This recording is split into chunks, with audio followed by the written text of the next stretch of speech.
Hi guys, my name's Ben Taylor and welcome to today's video. I'm going to be talking to you about the top 5 Canon lenses that you should buy if you're on a budget. Let's roll that intro.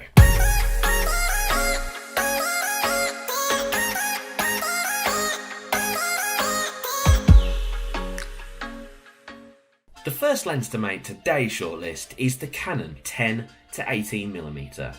This is an EFS lens, which means that it's for crop sensor cameras. Now, the great thing about this lens for me is it's lightweight, which means you can carry it around in your bag and it's not going to add any extra weight. Now, this lens comes along with Canon's stabilizer, which is particularly good when you're taking pictures handheld.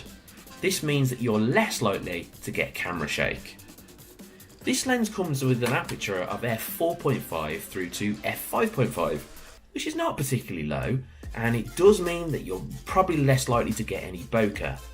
But it does also mean that you will get a nice wide angle shot and get everything in your frame. Now, this lens, in my experience, is very good. It takes a nice sharp image, but it's best used between f8 through to f11 or even up to f14. When you start going lower in the aperture numbers, you do get a little bit of softness around the edges.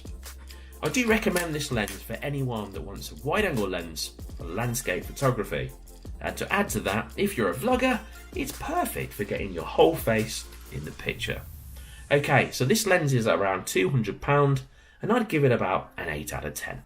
The next lens on the list is a lens I'm very fond with, and it's also fondly known as the pancake lens.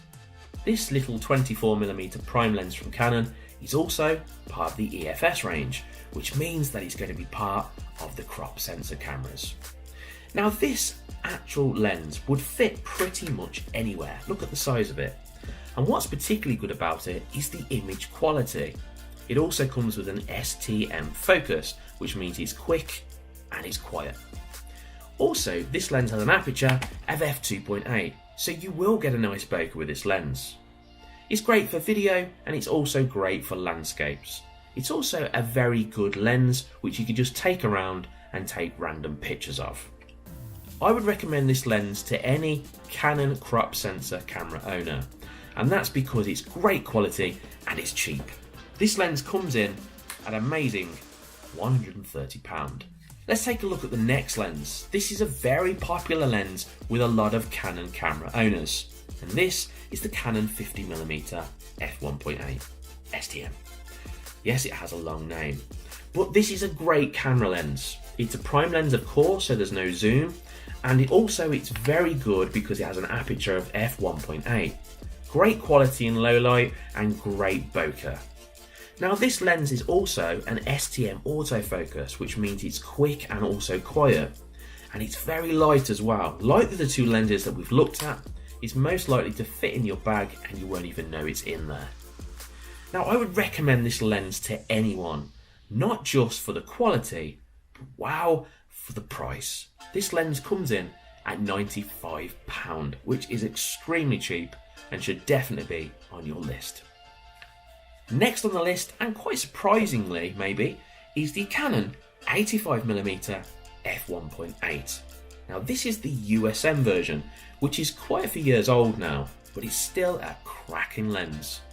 This by far has the best image quality of any of the lenses that I've discussed so far in this video. But what's not particularly good, in my opinion, is the autofocus. I mean, it's slow and it's noisy. It's good when it hits focus, but it just takes a while getting there.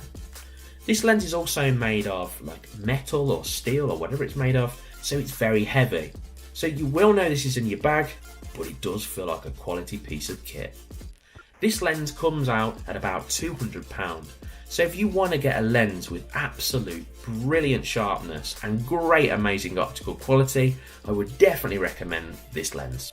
Finally, but definitely not leastly, this lens here is one of my favourite lenses that I've bought in recent years, and this is the Canon 70 to 300mm. This lens is exceptionally good. Now, it was a difficult decision for me to decide to buy this. I was originally going to buy the Canon f4, the white version, which you're probably all very familiar with. Now, the Canon f4 70 to 200mm lens is exceptionally good quality, and this lens, which is £500 cheaper, that's £500, is only slightly less quality. So for me, it was an easy buy. I could sacrifice that little bit of quality for £500 in my pocket. Now, this lens, let's discuss some of the good things.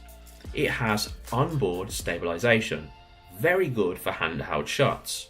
It also has a different little mode button here, which you come with a little digital screen. Now, I'd like to say that that has some uses, but really it's just a gimmick. It doesn't really do anything. But what's exceptionally good about this lens is the quality. Also, the aperture starts, as you can see, at f4 and goes through to f5.5. So it's not an incredibly low aperture, but as you know, shooting with a long zoom lens like this, you're going to get a bokeh in the background anyway. I would definitely recommend this lens for anyone looking for their first or a very well priced telephoto lens. This lens comes out at £400. So they're the top 5 budget lenses, in my opinion, for Canon cameras. Now, some of the lenses discussed in this video were EFS lenses for crop sensors, and some of them were for full frame. I'm going to put this in the description just in case you missed it in the video, and I'm also going to put a link to each one of these lenses if you do consider that you want to buy one. Thanks for watching this video, guys. If this is your first time here, please make sure you hit subscribe and then follow on and hit the notification bell. Whatever you do today, I hope you have an amazing day, and I'll see you all in the next video.